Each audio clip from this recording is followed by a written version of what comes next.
హల్లెలూయా హల్లెలూయా హల్లెలూయా.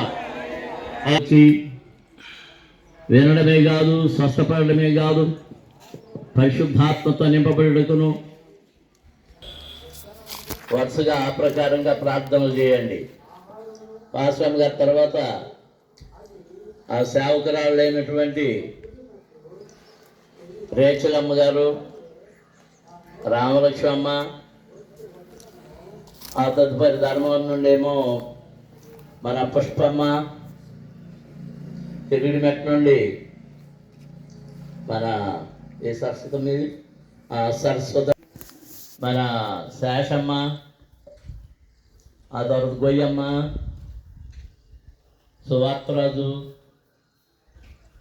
Gabriel, వీరందరూ వరుసగా చిన్న చిన్న ప్రార్థనలు అలా ప్రార్థనలు చేయాలి. స్తోత్రం స్తోత్రం స్తోత్రం స్తోత్రం స్తోత్రం స్తోత్రం. మహాసభలకు అనేక వేల వేల జనాంగాన్ని తోడుకురమడుతున్నారండి. రోగులు బాగుపడ్డారు, సహాయం చేయండి. స్వస్థత పొందిన సహాయం చేయండి. ఇదిగో నాయన పాపులు మారుమతి పొందిన సహాయం చేయమడుతున్నారండి. రాజా మీకే వందన స్తోత్రం నాయన. నూతనముగా నాయన అనేక మంది ప్రభా నాయన నాయన ఆయన రక్షణ పొందుకునే భాగ్యం దైత్యమడుతున్నారండి. రాజా మీకు వందన నాయన. మీ దాసులను బలపరచండి ఆయన, ఆరోగ్యంతో నింపండి రాజా. మీకే వందన స్తోత్రం నాయన.